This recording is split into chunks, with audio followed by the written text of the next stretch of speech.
Engkau berkuasa atas hidup mati seseorang. Oleh sebab itu kami hanya dapat bergantung dan berserah, berharap kepada Engkau. Kami juga memiliki pengharapan yang baru di dalam Engkau. Sebab di dalam Tuhan tidak ada kematian yang kekal. Di dalam Tuhan ada kehidupan dan ada kehidupan yang kekal yang disediakan oleh Tuhan. Melalui kebangkitan-Mu dari antara orang mati, Engkau telah memproklamasikan kepada dunia bahwa Engkau adalah Allah yang berkuasa atas hidup dan mati. Terima kasih Bapa, terima kasih Tuhan Yesus. Saat ini Tuhan kami akan membaca dan merenungkan satu bagian kebenaran firman Tuhan. Biarlah kebenaran firman Tuhan yang memberkati setiap kami yang ada. Bahkan hamba-Mu yang akan menyampaikan, Tuhan berkati pakai mulut lidah hamba-Mu untuk dapat menyeberangkan kebenaran firman Tuhan bagi setiap jemaat Tuhan, bagi setiap pemirsa yang sempat mengikuti ibadah online Gereja Moria pada saat ini, jemaat-jemaat Tuhan yang sedang ada di rumah mereka masing-masing, yang mengikuti ibadah di rumah mereka. Hamba-Mu berdoa biarlah mereka juga dikuatkan melalui kebenaran firman Tuhan. Terima kasih Bapa, terima kasih Tuhan Yesus. Inilah waktu-Mu bagi kami. Mari Roh Kudus Engkau berkarya melalui kebenaran firman Tuhan. Kami percaya bahwa firman Tuhan Allah tidak dapat dibatasi oleh ruang dan waktu. Dimanapun setiap orang yang mendengarkan firman Tuhan, pasti hidup mereka akan diberkati dan diberi kemenangan dan pengharapan oleh Allah. Terima kasih Bapa. Di dalam nama Tuhan Yesus kami berdoa dan kami siapkan hati kami untuk mendengarkan kebenaran firman Tuhan. Haleluya. Amin. Puji Tuhan. Shalom Bapak Ibu yang dikasihi oleh Tuhan. Shalom. Shalom jemaat Tuhan yang ada di rumah masing-masing. Haleluya. Saya percaya bahwa kita semua ada dalam suasana sukacita. Karena pada hari ini kita sedang merayakan satu kebahagiaan besar bagi kita sebagai orang percaya, di mana kebangkitan Tuhan Yesus adalah menjadi dasar iman Bapak Ibu saya dan saudara. Bahkan kalau boleh saya katakan bahwa kebangkitan Tuhan Yesus adalah sentral dari iman orang percaya. Bapak Ibu yang kasih dalam Tuhan, mari kita lihat di dalam 1 Korintus pasal 15. Kita akan membaca satu bagian kebenaran firman Tuhan di dalam 1 Korintus pasalnya yang ke-15. Mari jemaat Tuhan yang ada di rumah, silakan membuka Alkitab masing-masing. 1 Korintus pasal 15 ayatnya yang ke-17. Kita akan membacakan satu kebenaran firman Tuhan yang menjadi dasar di dalam iman kita sebagai orang percaya. 1 Korintus pasalnya yang ke-15 ayatnya yang ke-17. Mari kita akan baca bersama-sama. Jemaat Tuhan yang ada di rumah silakan baca firman Tuhan-Mu dengan suara yang nyaring, karena iman timbul dari pendengaran akan firman Tuhan. Sekali lagi 1 Korintus 15 ayat 17, kita baca bersama-sama 1, 2, 3. Dan jika Kristus tidak dibangkitkan, maka sia-sialah kepercayaan kamu dan kamu masih hidup di dalam dosamu. Bapak Ibu yang dikasihi Tuhan, seperti yang saya katakan, bahwa kebangkitan Tuhan Yesus adalah hal yang sangat penting di dalam kehidupan kita. Di dalam iman percaya kita, kebangkitan Kristus adalah sentral dari iman Bapak Ibu dan Saudara. Kenapa saya katakan seperti itu? Kalau ada kebangkitan, berarti ada kelahiran dan ada kematian. Nah, kebangkitan juga adalah demonstrasi daripada kuasa Allah untuk menunjukkan kepada dunia, untuk menunjukkan kepada semua orang, untuk menunjukkan bahkan kepada kerajaan kuasa kegelapan, bahwa apapun yang dirancangkan oleh mereka tidak dapat menahan Kristus di alam maut. Dia bangkit dari antara orang mati. Dan kenapa saya katakan bahwa kebangkitan Kristus adalah sentral di dalam iman percaya kita? Karena dengan adanya kebangkitan Kristus, maka ada pengharapan bagi setiap orang yang percaya kepada Tuhan. Amin.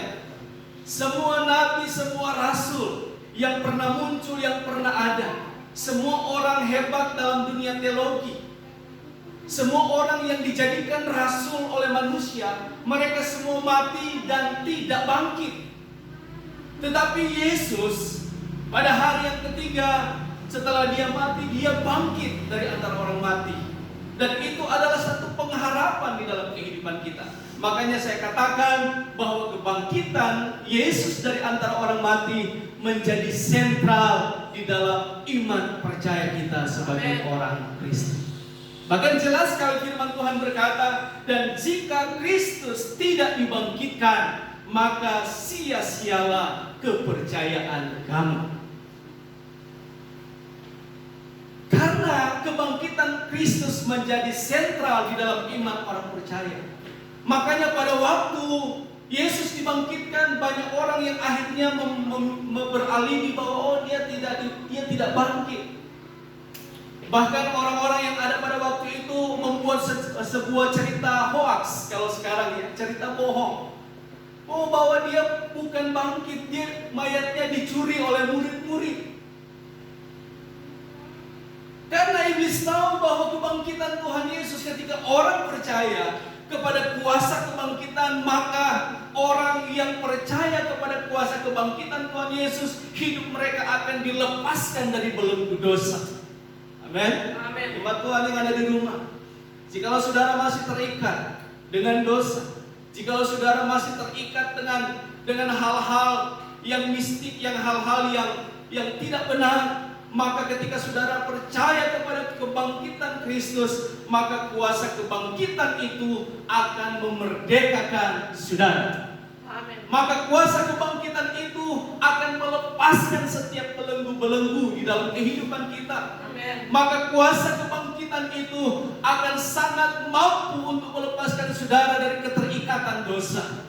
Maka kuasa kebangkitan itu akan memberikan kehidupan yang baru di dalam hidup saudara. Amin. Oleh sebab itu, Paskah adalah satu hal yang penting sekali di dalam kehidupan kita. Bapak Ibu yang kasih dalam Tuhan, pada hari Jumat kita telah memperingati kematian Tuhan Yesus. Seperti saya katakan bahwa pada waktu itu iblis tertawa. Dia berpikir bahwa kalau Yesus sudah mati, maka tidak ada lagi yang harus mereka khawatirkan untuk menyesatkan banyak orang. Padahal salah.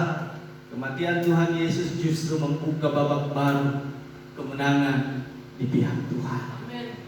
Babak baru kemenangan di pihak setiap orang yang percaya kepada Kristus. Apa makna daripada kebangkitan Kristus di dalam kehidupan kita? Hal yang penting yang pertama berkaitan dengan kebangkitan Tuhan Yesus, karena Yesus sendiri telah menubuatkan bahwa pada hari ketiga dia akan bangkit dari antara orang mati. Kita bisa lihat itu dalam Matius 16 ayat 21. Kita melihat, Bapak Ibu yang ada di rumah, mari kita membuka firman Tuhan ini. Matius 16 ayat 21. Ya, firman Tuhan berkata seperti ini. Sejak waktu itu Yesus mulai menyatakan kepada murid-muridnya bahwa ia harus pergi ke Yerusalem dan menanggung banyak penderitaan dari pihak tua-tua, imam-imam kepala dan ahli-ahli Taurat, lalu dibunuh dan dibangkitkan pada hari yang ketiga. Yesus sendiri telah menubuatkan bahwa dia akan mati, namun dia akan dibangkitkan pada hari yang ketiga. Jikalau ada seorang yang menubuatkan sesuatu dan ternyata apa yang dia dibuatkan adalah benar, berarti orang itu berasal dari Tuhan. Dan disinilah letak makna daripada kebangkitan Yesus. Kenapa kita harus percaya kepada Yesus sebagai Tuhan dan Juru Selamat? Karena setiap apa yang dikatakan oleh Yesus selama dia hidup di dalam dunia, selama dia melayani, selama dia memperkatakan firman, segala sesuatu yang diucapkannya itu tergenapi. Oleh sebab itu kuasa kebangkitannya menjadi dasar iman di dalam kehidupan Bapak Ibu saya dan saudara. Saudara-saudara yang dikasihi Tuhan, makna daripada kebangkitan Tuhan Yesus adalah berbicara tentang penggenapan nubuatan. Bukan hanya dinubuatkan oleh nabi-nabi dalam perjanjian lama, namun Yesus juga telah menyampaikan itu kepada murid-murid bahwa dia akan mati, tetapi dia juga akan dibangkitkan dari antara orang mati. Kemudian makna daripada kematian Tuhan, kebangkitan Tuhan Yesus, ya, seperti saya katakan tadi bahwa kebangkitan Tuhan Yesus adalah dasar iman percaya setiap orang Kristen. Kebangkitan Tuhan Yesus adalah pokok penting di dalam pengajaran kekristenan. Tuhan Yesus bukan hanya bereinkarnasi, Allah menjadi manusia. Tetapi hal yang penting lagi, dia mati namun dia dibangkitkan dari antara orang mati. Kalau nabi-nabi yang lain, semua nabi yang pernah ada mati tetapi tidak bangkit-bangkit. Semua nabi yang pernah ada mati tetapi tidak punya kuasa untuk bangkit dari kematian. Tetapi Yesus Kristus Tuhan kita bangkit dari antara orang mati. Amin. Itulah yang menjadi sentral di dalam iman percaya kita.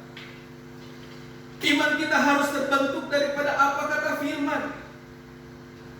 Iman kita harus terbentuk dari kebangkitan Tuhan Yesus yang menjadi dasar di dalam perjalanan hidup kita.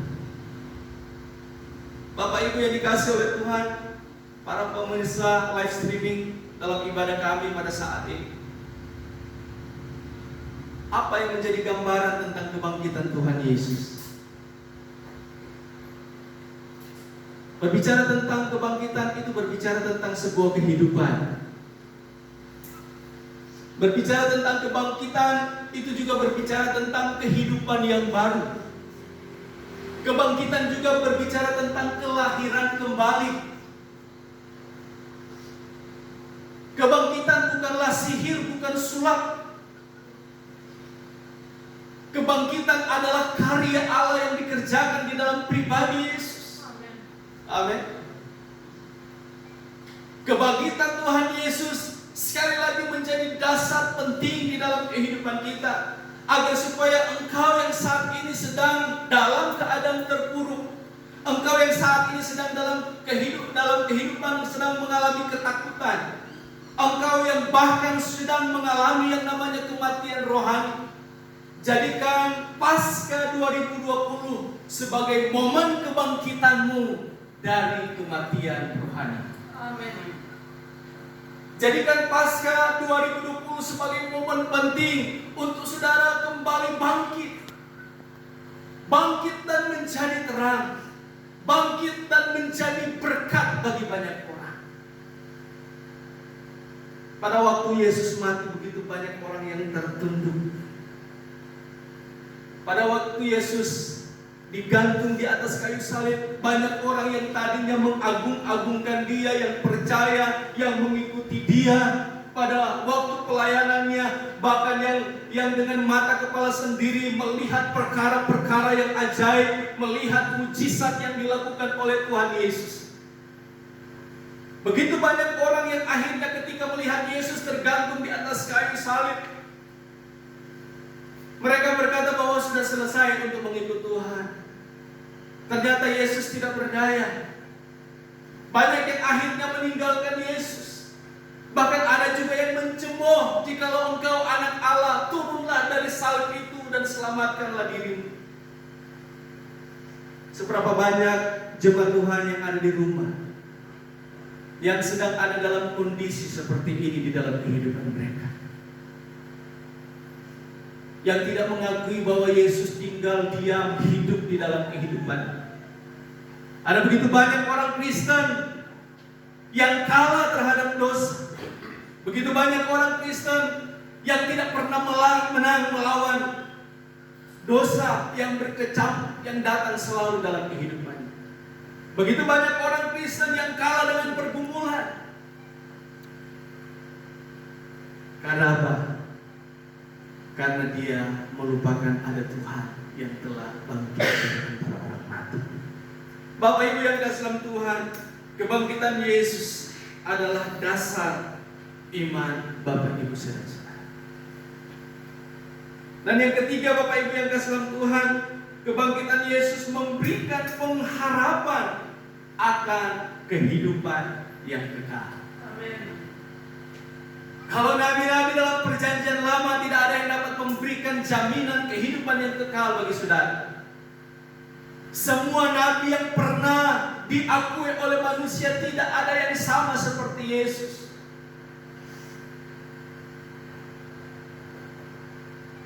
Yang memang berbeda karena Yesus berasal dari surga. Dia adalah perkataan Allah sendiri. Pada mulanya adalah firman. Firman itu ada bersama-sama dengan Allah. Dan firman itu adalah Allah sendiri. Dan firman itu telah datang ke dalam dunia. Dialah Yesus. Adalah perkataan Allah sendiri. Bapak Ibu yang kasih Tuhan, kebangkitan Yesus memberikan pengharapan di dalam kehidupan kita. Murid-muridnya yang tadi sedang ada dalam kegundahan hati. Orang yang selama ini mereka andalkan di dalam perjalanan hidup mereka, yang mereka melihat melakukan mujizat, yang sampai akhirnya murid-murid setelah kematian Tuhan Yesus mereka pergi ke profesi mereka. Mereka kembali pergi mencari ikan, tidak ada pengharapan lagi. Namun di tengah-tengah keadaan seperti itu, Yesus datang dan kebangkitan Tuhan Yesus memberikan babak baru, pengharapan yang baru di dalam kehidupan murid-murid Tuhan Yesus. Dan saya percaya bahwa hal yang sama juga terjadi di dalam kehidupan kita sebagai orang percaya. Terjadi di dalam kehidupan kita sebagai orang Kristen. Kembalikan Yesus di dalam hidupmu. Posisikan dia menjadi raja di dalam hati saudara. Jangan biarkan kecemasan pergumulanmu menguasai hidup. Izinkan Yesus yang bangkit dari antara orang mati itu hidup dalam.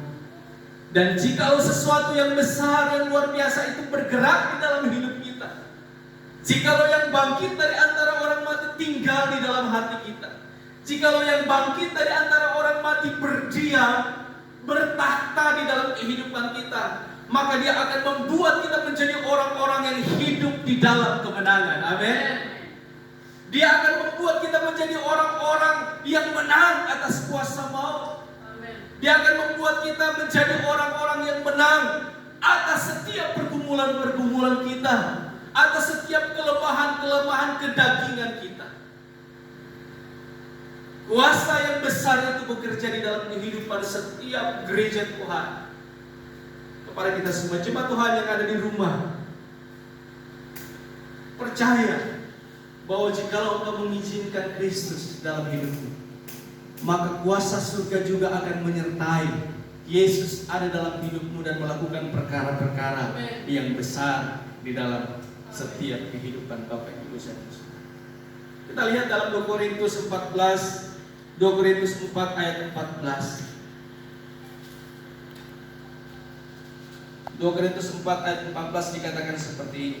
Karena kami tahu bahwa Ia telah membangkitkan Tuhan Yesus, akan membangkitkan kami juga bersama-sama dengan Yesus, dan Ia akan menghadapkan kami bersama-sama dengan kamu kepada dirinya.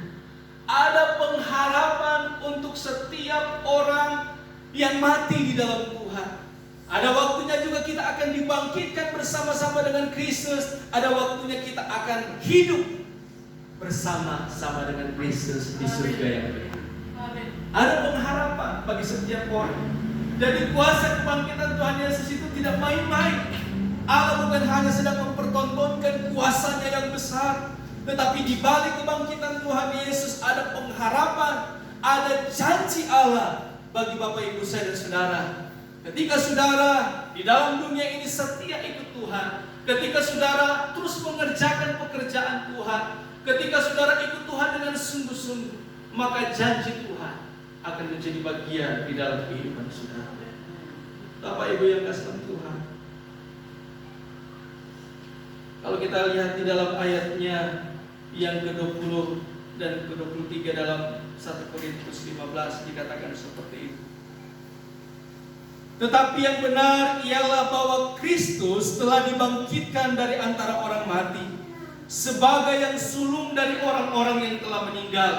Sebab sama seperti maut datang karena satu orang manusia, yaitu Adam, demikian juga kebangkitan orang mati datang karena satu orang manusia, yaitu Yesus.